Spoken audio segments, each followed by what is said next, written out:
I'm John Hanna for CDTV.net in New York, and we have Greg Womack, President of Womack Investment Advisors, joining us from Edmond, Oklahoma. Hey, Greg. Good day to you, John. Good day to you, And Greg. I hope you had a great Thanksgiving. Yes. And actually experienced my first and probably the last Black Friday early morning sales that I went to. Oh, wow. How was it? Were you trampled? I hope not.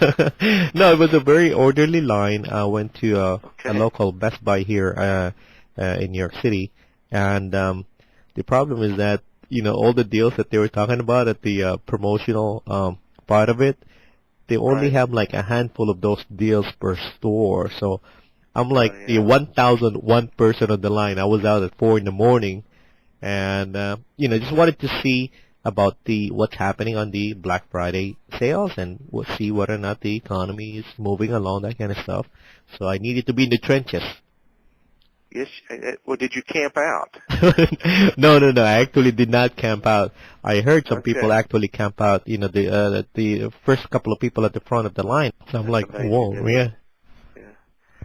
And how Just was your unpacked Thanksgiving? boxes and, oh, it's great. Yeah, it was just beautiful weather here in Oklahoma and had a good time with family and just relaxed and didn't shop on Friday, did work, half a day, and it was a good week. All right. So what do you have for us today?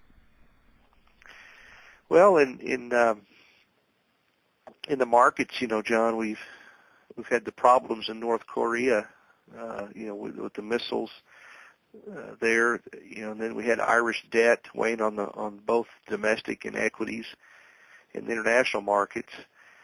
So despite a pretty valiant midweek rally last week, we had a sharp downdraft on Tuesday, and the Dow ended the week down about 1%. The global Dow plummeted more than 2%. But we had our small caps and our NASDAQ continue to increase their year-to-date leads over the other indexes. The markets are selling off today.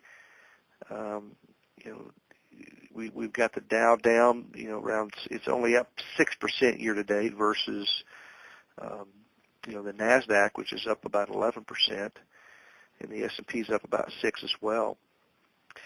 So as the late, great Leslie Nielsen, I don't know if you heard, he passed away on the 28th. Great comedian, actor in the Airplane series movies and also Naked Gun series.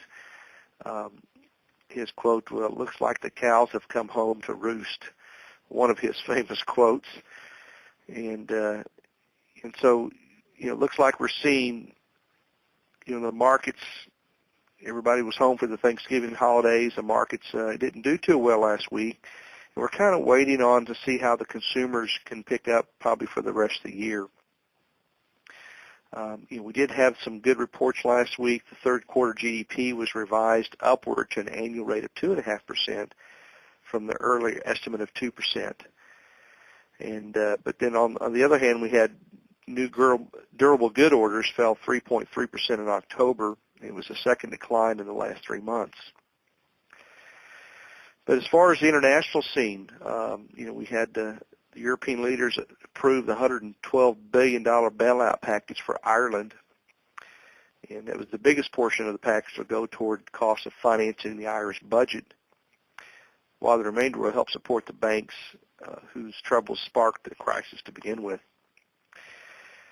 Then we had, of course, news about the 3 hedge funds, which were followed by the arrest of an employee of an expert networking firm and allegedly providing some inside information to hedge funds that allowed them to profit.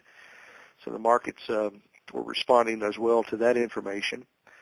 Then the Commerce Department said the sales of new single-family homes were down 8% in October from the month before, and down 28.5% from the previous October. And so sales of existing homes fell for the first time in 3 months, falling 2.2%. And so really, kind of a mixed bag last week. GDP was revised up, but then also we had, some other areas in the real estate prices kind of really hurt the markets. But I think more, the dollar strengthened when when the North Korean missile and also the Irish debt. The dollar strengthened, and that put kind of really the clamp on the markets. So this week, investors are going to be looking, assessing the reaction to the Irish bailout, and continue to weigh whether Portugal or Spain will be the next in line. And also looking at stats from Black Friday and then Cyber Monday will provide a pretty good gauge on the shopper's willingness to support the consumer-driven economy. And of course, Friday's unemployment numbers will be watched closely. And right now the markets, John, they're trading in that range. If you look at the Dow, it's kind of broken through that 11,000 psychological support level today, briefly at 10,979 range. And then we look at the S&P, which has not broken its support level of about 1173, is currently trading for 1179. But we could go down, and see the S&P hit that 1150 mark possibly. But typically December is pretty good. Whether or not we get a Santa Claus rally, consumers seem to be in a little bit better mood, and shoppers were out really pretty heavily on Friday. So we should see a fairly decent Christmas sales season for retailers. That might give the needed boost we need, to see if the market can get above those resistance levels set back at 1st of November. Now, during this time, like in the last month of the year, do some of the fund companies actually sell and take their profits already, just to close out the year on a positive note? You talking about the money managers? Money managers, right? Or, yeah. Oh, you bet. Yeah, a lot of shifting will be done probably in December, both for window dressing and realizing either gains or losses to do tax loss selling, and I know we're doing that a lot here at our shop with our individual clients, looking at areas to, if a person has a lot of carry forward losses, they would consider selling some stocks that had gains in them to offset some of those carry forwards. And you also want to make sure that you have, at least as an individual investor, $3,000 worth of losses that you can realize off your ordinary income. And so December's a good time. In fact, time is running short to begin looking at that. So look at your gains, look at your losses. Do you have any carry forwards? You always want to make sure you have at least $3,000, in my opinion, that you can offset your income, because your income rate is taxed at a higher rate than your capital gains, and you can take those losses to write them right off your income and save. So a $3,000 loss could save a person around $600-700 in taxes. And then, of course, if you have some decent gains in stocks, this has been a pretty good year, and you got carry forward losses, you can write off your losses unlimited on any gains that you have. So now's a good time.